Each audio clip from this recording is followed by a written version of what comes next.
President. Good morning. Kamala, mucho gusto. Mucho gusto. It's very good to see you. I'm very happy to be with you. Thank you. Oh, A las 10 de la mañana inició oficialmente la visita de la vicepresidenta de Estados Unidos, Kamala Harris, en el patio central de Palacio Nacional con la firma de un memorándum de entendimiento por la crisis migratoria. La ceremonia duró menos de un minuto, para después seguir de lleno con el tema central. Vamos a hablar con la vicepresidenta, nos da mucho gusto que nos visite la vicepresidenta Kamala Harris. Y vamos a hablar del tema migratorio, pero atendiendo las causas, es lo fundamental. Los dos se reunieron en privado durante media hora y después tuvieron un encuentro bilateral en el que participó el equipo de la vicepresidenta estadounidense y miembros del gabinete mexicano. Gobiernos de México y Estados Unidos, se habló de los temas tradicionales de la relación. El único acuerdo oficial fue que Estados Unidos apoyará con $130 millones a México para implementar la reforma laboral, mejorar las condiciones de obreros y combatir el trabajo infantil. Sobre migración, todo quedó por el momento en buenas intenciones. Al concluir la reunión de trabajo, el presidente López Obrador volvió a platicar en privado con Kamala Harris y después caminaron por los pasillos de Palacio Nacional. El tour obligado que presume los murales de Diego Rivera. Pasadas las 12:40 terminó el encuentro, que el presidente calificó en un tuit como trascendente, benéfico y muy agradable, algo en lo que hubo coincidencia del lado estadounidense. We had a very productive morning with President López Obrador. He and I spent a good amount of time together one-on-one, having very direct and candid conversations. Kamala Harris estuvo más tarde con líderes sindicales, mujeres emprendedoras y concluyó con un mensaje a los medios. We talked about agreements around security. Again, the point about smuggling, but also the trafficking of guns, the trafficking of drugs. We had a specific conversation about fentanyl and the need for security around the ports in Mexico, which the president is working on. Sobre la estrategia para frenar la migración, una misión encomendada personalmente por el presidente Joe Biden, insistió en atender las causas que la generan, pero también habló de responsabilidades, optimista de que la estrategia dará resultados a largo plazo. I want to be very clear that the problem at the border, in large part, if not entirely, stems from the problems in these countries. The issue of root causes is not going to be solved in one trip that took 2 days. Do I declare this trip a success? Yes, I do. We have been successful in making progress. Fue un éxito este viaje, dice la vicepresidenta de los Estados Unidos que sí. Además dijo que pasaron un buen rato juntos, pero habló de seguridad, habló de drogas y habló concretamente del fentanilo y de que esta crisis, de que la crisis migratoria de las personas de Centroamérica y de México que quieren entrar de manera ilegal a los Estados Unidos no se va a resolver con un encuentro, con una comida, con una fotografía. Se requerirá de mucho trabajo. Buenas noches, Kamala Harris es la funcionaria estadounidense de más alto nivel que viene a México desde 2015, cuando estuvo Joe Biden, entonces vicepresidente. La señora Kamala Harris vino precisamente porque el presidente Biden le encargó atender temas centrales, en especial el de la crisis migratoria. Y mientras la señora Harris estaba en México, el Departamento de Estado, ahí en Estados Unidos, mejoró su alerta de viaje para México. Estábamos en nivel 4. El nivel 4 es el máximo, es cuando Estados Unidos recomienda a sus habitantes no viajar a zonas de México. Hoy colocaron a México en nivel 3 y ahora el Departamento de Estado solo le pide a los estadounidenses que piensen bien antes de venir a México. Advierten riesgos por pandemia, por crimen organizado, por secuestros, especialmente en Colima, Guerrero, Michoacán, Sinaloa y Tamaulipas. Son los 5 estados a donde piden que no vengan. Y hablando de la frontera, en la mañana el canciller Ebrard dijo que el fin de semana podrían llegar a México las vacunas Johnson, que van a ser donadas por el gobierno de los Estados Unidos, y las vacunas, que es una sola dosis, se aplicarán a la población de 18 a 39 años que vive en municipios de la frontera norte, esto con la finalidad de poder reabrir la frontera en julio. Seguramente así será. El día del martes de la señora Kamala Harris en México. ¿Cómo van los asuntos de las elecciones? Bueno, antes de entrar, porque hoy hubo otra vez mucha información sobre las elecciones, vamos a ver esto, porque ayer presentábamos historias de personajes que, sabiendo que habían perdido, mintieron y dijeron el domingo que habían ganado. Pero hay un partido que al parecer no está diciendo la verdad. La participación de actores, de actrices y de famosos anunciando en sus propias redes sociales las propuestas del Partido Verde el fin de semana, cuando ya no debería haber propaganda electoral, generaron mucha polémica, porque se hicieron en días en que no tendría que haberse hecho. Pocos de los famosos, pero ya algunos han reconocido que recibieron un dinero por esto. ¿Quién se los pagó? Se los pagó directamente el Partido Verde, existen las facturas.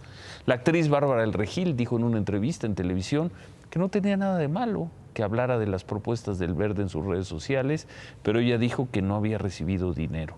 Pero hay una actriz que dice lo contrario, dijo que sí le pagaron y cuánto le pagaron.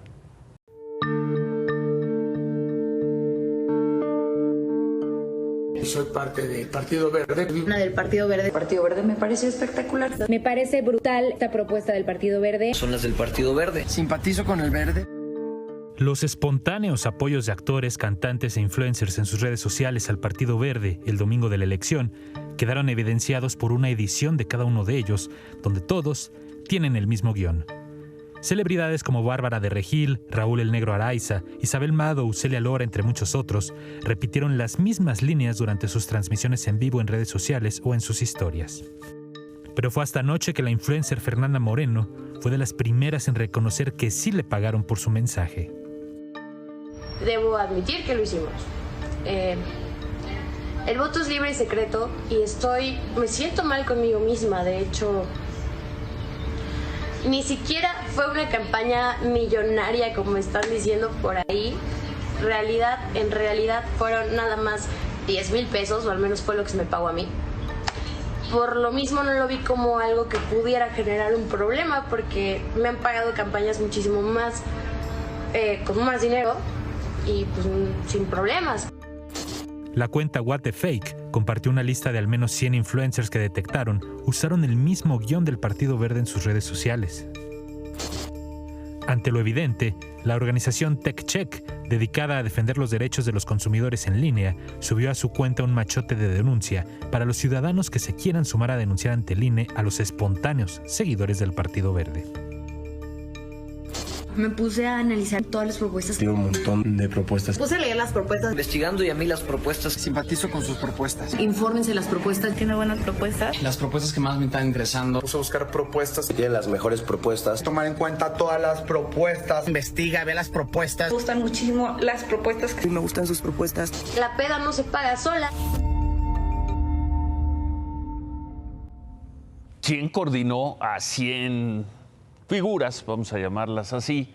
¿Quién las coordinó para que apoyaran a un partido político? Suponemos que el partido político. Y suponemos, como dice Fernanda Moreno, que si ella cobró, pues más de uno de ellos habrá cobrado, no sabemos si todos. Y suponemos que si ella cobró y pagó el Partido Verde tuvo que recibir un documento, una factura, un recibo fiscal, y lo declararán. Y el Partido Verde pagó para hacer propaganda en los días de la reflexión, en los días de la tregua, así la hayan hecho en redes sociales. ¿Es eso un delito o simplemente es una triquiñuela, una trampa? del Partido Verde. Mañana vamos a tener más información sobre este tema. A la jefa de gobierno, a Claudia Sheinbaum, le preguntaron hoy sobre esta división, hablando de redes sociales y de lo que se está poniendo en las redes sociales. Le preguntaron que qué opinaba de cómo, en especial en las redes sociales, se está tratando de dividir a la Ciudad de México entre un poniente rico y un oriente pobre. Hay muchos memes, hay muchos mensajes en redes sociales sobre este tema y molesta. La jefa de gobierno respondió. Me parece muy grave que se promueva este esquema de división en la ciudad. Siempre lo he dicho, esta ciudad es solidaria y lo que buscamos justamente es disminuir esas desigualdades y no fomentarlas, y no fomentar ni el clasismo ni la discriminación. Eso no es de esta ciudad.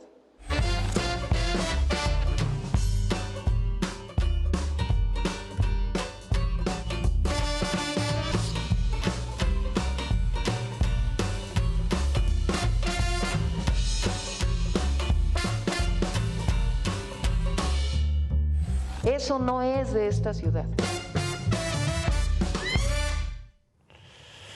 Bueno, no, seguramente no es de esta ciudad, pero sí se están expresando así desde ayer en las redes sociales, partiendo la ciudad en dos, porque pues en las alcaldías del poniente de la ciudad ganó la alianza opositora y en las del oriente ganó Morena. Y para celebrar el triunfo de Morena, en especial en la Ciudad de México, hoy el presidente de ese partido, Mario Delgado, hizo un mitin en el centro de la ciudad, en el hemiciclo a Juárez. Bienvenida a la autocrítica, pero al interior no le vamos a dar el gusto a derecha de tener conflictos hacia el exterior.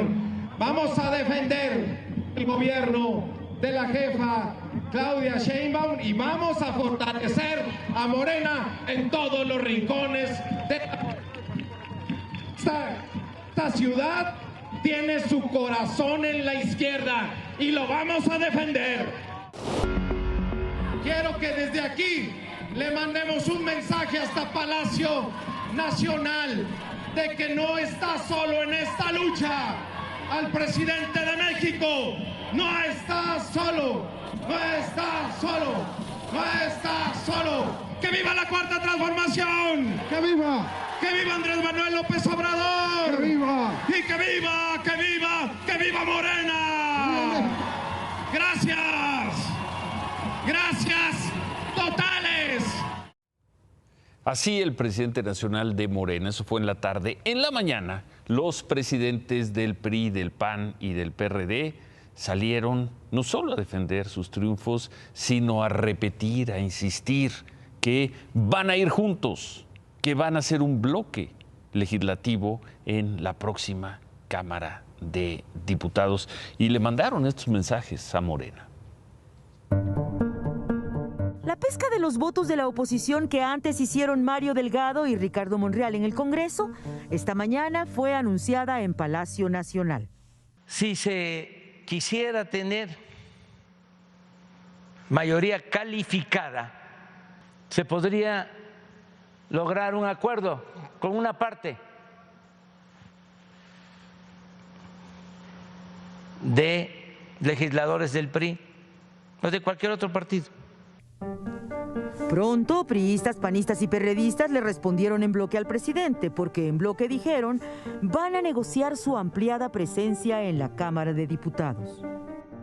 Nadie, ninguna ni ninguno de nuestros legisladores va a ir a negociar allá para construir acuerdos diferentes a los que nos mandató la ciudadanía el pasado domingo, en que vamos a ir juntos con toda seguridad.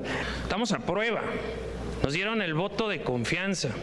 Nos convertimos en la gran alternativa contra la destrucción.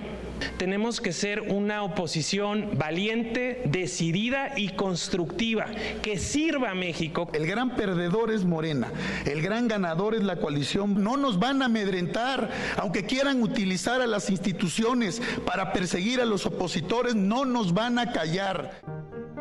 Con cubrebocas de sus colores partidistas, los dirigentes del PAN, PRI y PRD compartieron los mismos argumentos, que su alianza es exitosa y será potente, capaz de impedir la destrucción del INE.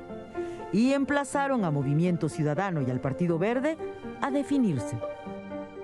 Todos los partidos políticos, chicos y grandes, tendrán que ponerse en un lado de la historia. Del bien, de las instituciones, del equilibrio, del contrapeso o del mal. Festejaron sus ganancias en la Ciudad de México, el caso de Tlalpan, la delegación de la jefa de gobierno, y de Cuauhtémoc, donde perdió la morenista Dolores Padierna. Se quejaron del uso electoral de la violencia contra la oposición y hablaron del caso de la candidata de Valle de Bravo. Operó la delincuencia organizada y hasta la Guardia Nacional, en algunos casos, protegiendo la delincuencia organizada. En este proceso electoral quedó claro, a los criminales abrazos, a los opositores literalmente balazos. Advirtieron que defenderán a sus candidatos en Michoacán y San Luis Potosí ante sospechosos resultados. Nosotros hacemos votos y contaremos para eso los votos, para que San Luis Potosí no tenga un narcogobernador.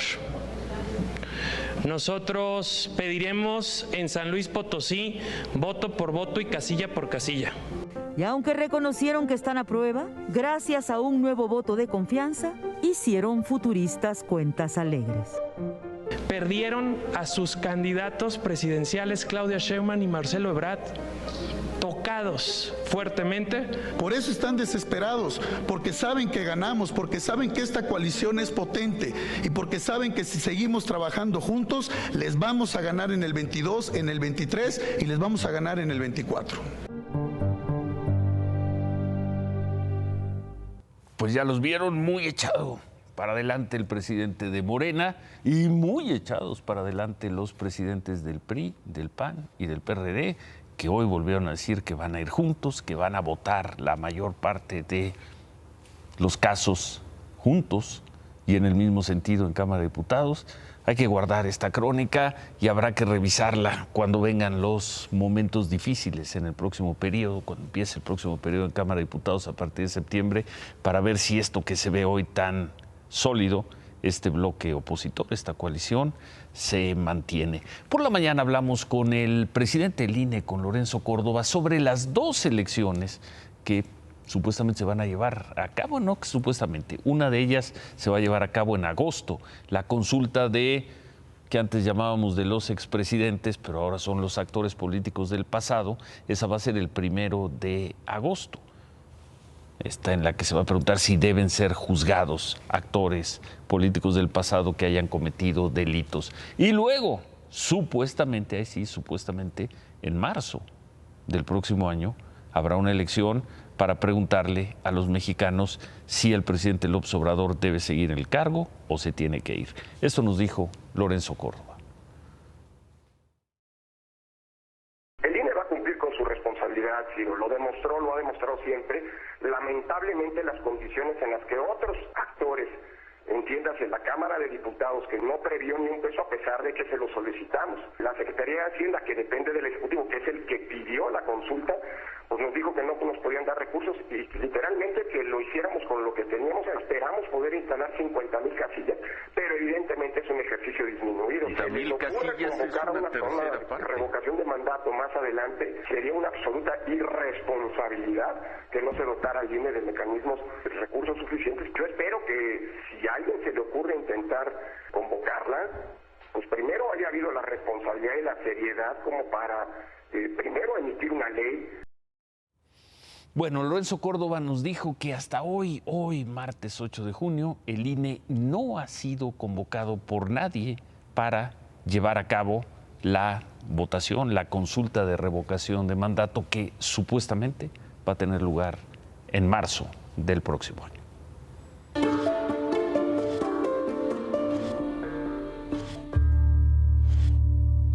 Buenas noches, Ciro. Buenas noches, vamos a ver estas imágenes. Es el segundo día de clases presenciales en la Ciudad de México. El número de escuelas que ha retomado clases presenciales sigue siendo bajo. Han retomado actividades 1,103 escuelas de las 9,700 que hay en la ciudad. Hoy nos encontramos con el caso de la secundaria técnica número 49 José Vasconcelos, que está ubicada en la colonia Pedregal de Santo Domingo, aquí en la alcaldía Coyoacán. 2 alumnos llegaron en la mañana con la esperanza de retomar sus estudios presenciales, pero afuera de la escuela esto fue lo que ocurrió. Dijeron en las noticias, no, pues van a hacer clases presenciales voluntariamente. Y dije, no, pues vamos a venir a la escuela, o bueno, voy a venir a la escuela para recuperar el año, para ver las actividades que no hice, para que me recuperaran el año, porque como no tengo internet en mi casa, pues decidí venir y ahorita pues llevo varios tiempo aquí y no nos abren. Vamos a temas de vacunación. Las cifras siguen en buenos niveles. En los últimos 7 días se han aplicado en promedio 595,000 vacunas diarias. Aún estamos a 200,000, Ciro, de la meta que puso el doctor López Pero son Gatell. buenos números, sin duda son buenos números. Muy buenos, siguen subiendo. Y aunque en la mayor parte del país la pandemia sigue en descenso, hay estados como Yucatán donde han presentado aumentos de casos. El gobierno de Yucatán anunció hoy restricciones de movilidad y también reducción de aforos en negocios para poder contener el aumento de casos que ya tiene 3 semanas consecutivas en el estado. Vamos a ver las cifras de coronavirus en las últimas 24 horas. 262 personas muertas en México. La India bajó un poco, pero todavía está muy alto, 2,773. Brasil, 2,378. Y Estados Unidos parece estar estacionado en la cifra de los 400. Ahí está a nivel global, 262,741 muertes en México, ya incluyendo los números del INEGI. Y ahí tenemos la cifra de Estados Unidos, Brasil y la India. Y bueno, hablando de temas del mundo, el presidente de Francia, Emmanuel Macron, ¿Qué imagen esta? Vamos a ver, vas a ver, fue abofeteado en una visita en el sureste de Francia. El presidente abofeteado. Cuando el presidente francés se acerca a un grupo de personas y está conversando con un hombre, este le da una bofetada. Por esta agresión fueron detenidos 2 individuos y el presidente Macron minimizó el suceso y declaró que todo está bien, que fue un hecho aislado. Vamos a ver cómo fue la bofetada. Bonjour. Bonjour, monsieur.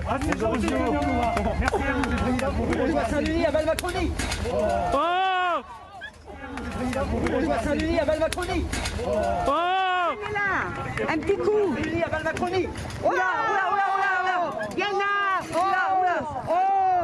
Oh no, ils sont cons. Qué riesgo, fue una bofetada.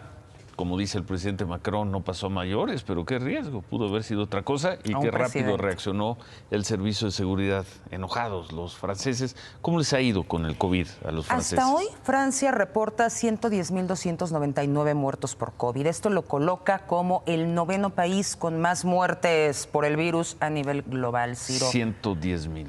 Así es. Vamos a otros temas, porque según una nota publicada por The New York Times, Emma Coronel, la esposa de Joaquín El Chapo Guzmán, se va a declarar culpable del delito que le finca el FBI, que es el de conspirar con su esposo para distribuir droga en Estados Unidos. Este jueves, Emma Coronel va a tener una audiencia en el Tribunal Federal de Distrito en Washington.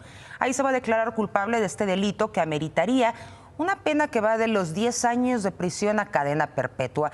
Según The New York Times, al admitir su culpabilidad, podría tener una sentencia mínima. Hay que recordar que Emma Coronel fue detenida el 22 de febrero en el Aeropuerto Internacional de Dulles, allá en Virginia. Y por cierto, 4 años después del asesinato del periodista Javier Valdés en Culiacán, hoy un juez federal declaró culpable de este crimen a Juan Francisco Picos, conocido como El Quillo. Este sujeto fue uno de los 3 sicarios que le disparó a quemarropa a Javier Valdés en 2017, cuando el periodista salía de las oficinas del semanario Río 12. Este hombre, El Quillo, fue detenido en junio de 2018. Está pendiente su sentencia, aún falta por procesar al autor intelectual, que de acuerdo con las pruebas se trata de Dámaso López Serrano, mejor conocido como el Minilic. Este sujeto, el Minilic, es además ahijado de Joaquín El Chapo Guzmán y se encuentra preso en Estados Unidos. No queda la menor duda de que a Javier lo asesinaron por órdenes de este sujeto, por coraje, por odio, porque no les gustó la publicación en la que Javier señaló al Minilic como un pistolero de utilería, como alguien que no tenía los tamaños de su papá, Dámaso López Núñez, el que pagaba porque le compusieran corridos.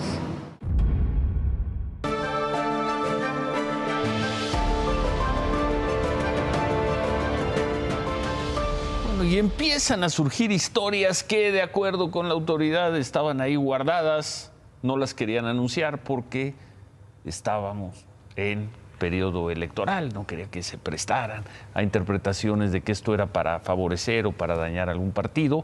Hoy la historia fuerte tuvo que ver con el exsecretario de Hacienda y ex canciller Luis Videgaray.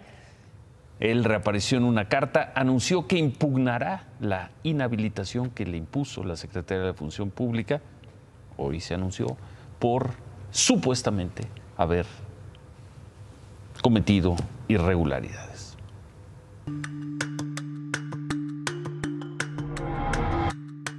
Esta mañana, la Secretaría de la Función Pública anunció la inhabilitación por 10 años en cargos públicos del exsecretario de Hacienda Luis Videgaray. La razón: Videgaray faltó a la veracidad en la presentación de su declaración patrimonial durante 3 años consecutivos. Sin dar más detalles sobre qué ocultó el secretario de Hacienda en el sexenio de Peña Nieto, la Función Pública informó que se notificó desde mayo a Videgaray, pero que esperaron hacerlo público hasta hoy en respeto a la veda electoral. Hacia la tarde, desde su cuenta de Twitter, prácticamente inactiva, Videgaray respondió con una carta fechada en Cambridge, donde es profesor en el Instituto Tecnológico de Massachusetts. Detalló que las cuentas a las que se refiere la Función Pública son tarjetas de crédito que no tenían saldo deudor cuando hizo su declaración patrimonial. Aseguró que sí las incluyó en la declaración, pero no en el apartado de pasivos, sino en el de observaciones, pues no tenía saldo deudor. En un tercer punto, Videgaray asegura que en el oficio de notificación que le entregó la Función Pública se hace hincapié en que no obtuvo beneficio o lucro alguno por la supuesta falta de veracidad en las declaraciones. Y concluye anunciando que, aunque es obligación de los mexicanos apoyar la lucha contra la corrupción que encabeza el presidente López Obrador, él impugnará la resolución de la Función Pública. Y la Secretaría no dejó las cosas así. En una segunda tarjeta informativa ya más detallada, aseguraron que las tarjetas de crédito de Videgaray sí contaban con saldos durante el periodo en el que tuvo la obligación de informar. Función Pública señaló que la omisión de estos datos representa una falta administrativa grave, y dijeron darle la bienvenida a la impugnación de Videgaray, pues así defenderán con legalidad y pulcritud su sanción.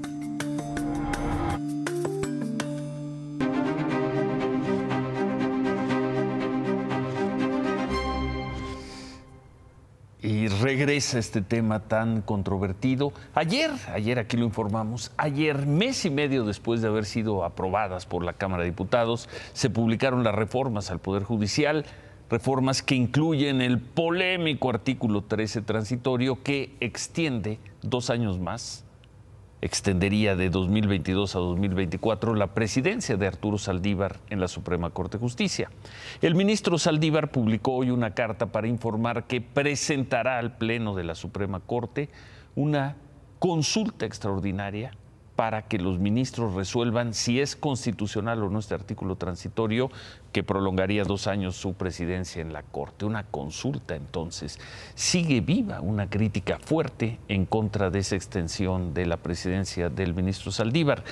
Ni hace 45 días cuando se aprobó, ni hoy, hay un solo jurista reconocido o una asociación de abogados que respalde esa decisión del Congreso. El ministro Saldívar nos adelantó el 23 de abril, lo que, pues de alguna manera, hizo oficial hoy. Será la Corte, como Tribunal Constitucional, la que resuelva si este precepto es constitucional o no. Yo tengo confianza en que mis compañeros y compañeras resolverán este tema con seriedad y con responsabilidad. Pues lo veremos. Si hay sentido de urgencia, la Corte podría votar en días este asunto y dar por terminada la polémica. Si hay sentido de urgencia. Sobre el transitorio, la prolongación de la presidencia del ministro Saldívar y la carta que publicó hoy, el presidente López Obrador repitió también lo que ha dicho desde hace meses. Fue tajante. El presidente dijo, si cambian al ministro Saldívar, si deja la presidencia de la Corte, cualquier otro ministro no podría llevar a cabo estas reformas. Sencillamente no podría, porque la mayoría de los ministros no están pensando en la justicia, piensan acaso solo en el derecho. La mayoría de los ministros trae esa concepción conservadora del antiguo régimen. Y preguntó el presidente López Obrador, ¿cómo van a combatir la corrupción al interior del Poder Judicial si ellos mismos la propiciaron? Un juez federal suspendió de forma definitiva la orden de aprehensión girada en contra del gobernador de Tamaulipas, Francisco García Cabeza de Vaca, esto por los supuestos delitos de lavado de dinero y delincuencia organizada, delitos que le finca la Fiscalía General de la República. En su demanda, el gobernador García Cabeza de Vaca argumentó que el juez que giró la orden de aprehensión violó su fuero constitucional. Va a ser 3 semanas, 22 de junio, cuando se lleve a cabo una nueva audiencia para determinar si, en fin, la suerte legal del gobernador García Cabeza de Vaca. Y hace unas semanas le informamos del supuesto hackeo que sufrió la Lotería Nacional. Los ciberdelincuentes de Abaddon liberaron 3 gigabytes de supuesta información confidencial de la lotería el día de hoy. Los documentos incluyen contratos, documentos financieros y también hasta algunas quejas de acoso sexual. El grupo de hackers dio un nuevo plazo. Ahora son 192 horas para pagar el rescate. Hasta el momento, la lotería no ha confirmado si esta información filtrada es legítima o es apócrifa. ¿Cuándo diste esa noticia? ¿Hace 2 semanas? Hace 2 semanas. Sigue sin decir nada la lotería. Recordarás que el plazo era 10 días para filtrar. Sacan esta filtración. Bueno, fue hace 10 días. Y la lotería nada. Nada hasta el momento. Bueno, a ver si mañana. Vamos a ver. Gracias. Gracias, Ciro. Buenas noches. Gracias, Kimberly. Esta noche sigue sin haber un claro ganador de las elecciones presidenciales de Perú. El conteo pues va muy lento. La última actualización le da al candidato de la izquierda dura, al señor Pedro Castillo, 50.32% de los votos contra 49.67% de Keiko Fujimori, una diferencia de 0.65%. con ya el 97% de las actas contadas. Están hablando de fraude, en fin, parece que viene un conflicto postelectoral fuerte en Perú. Vamos a hacer una pausa, pero antes, Javier. Ciro, de regreso te voy a presentar a estos hombres. ¿Quiénes son? No tienen país, no tienen nacionalidad, pero tienen un orgullo que no les cabe en el cuerpo. Es el equipo más entrañable de Juegos Olímpicos. Después de mensajes les digo quiénes son y qué van a hacer. Bueno, regresamos con esto y ¿recuerdan este mensaje que se dio ayer en San Luis Potosí? Señor gobernador, escúcheme bien. Se lo permitió una vez y supo las condiciones, el porqué. Hoy se lo va a llevar la chingada. Ah, sí. Ah, sí. Y ya escucharon lo que dijeron los presidentes del PRI, el PAN y el PRD, que no van a permitir que un narcogobernador gobierne San Luis Potosí, pero lo que es el mensaje del señor Gallardo, este señor, surtió efectos, cuando menos con el actual gobernador de San Luis Potosí. Regresamos con eso. Ayer en la tarde en un mitin, Ricardo Gallardo padre, aquí es importante diferenciar entre el padre y el hijo. Ayer, Ricardo Gallardo padre, exalcalde de San Luis Potosí, le mandó este mensaje al gobernador Juan Manuel Carreras por poner en duda el triunfo de su hijo, el triunfo de Ricardo Gallardo, hijo, en la elección del domingo para gobernador de San Luis Potosí. Que no se le ocurra, porque el que da las órdenes es el gobernador, que no se le ocurra a ese cabrón volver a hacer un fraude, porque todos los potosinos no lo vamos a permitir. ¿Se lo van a permitir? Lo vamos a sacar de donde sea, se hace una pendejada, ya estuvo bueno, acuérdense, ya la hizo en el 2018 y no lo vamos a permitir. Esos cabrones han vivido siempre de la ubre del gobierno y ya estuvo bueno. El pollo viene a repartir todo lo que es de ustedes y que no se lo vayan a robar esos hijos de la chingada. Que no se les ocurra, señor gobernador, escúcheme bien. Se lo permitió una vez y supo las condiciones, el porqué. Hoy se lo va a llevar la chingada si vuelve a hacer algo. Se lo digo yo con toda la responsabilidad. El pueblo de San Luis no se lo va a permitir.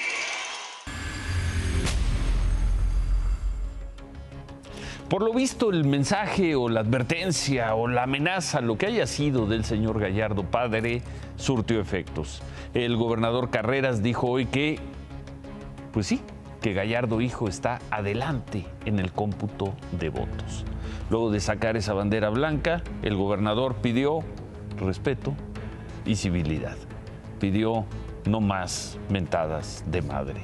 Eso allá en San Luis Potosí. En la Ciudad de México, y lo vimos aquí hace unos momentos, los presidentes del PRI, del PAN, del PRD, le advierten a quienes andan mentando madres en las plazas que defenderán San Luis Potosí voto por voto, casilla por casilla.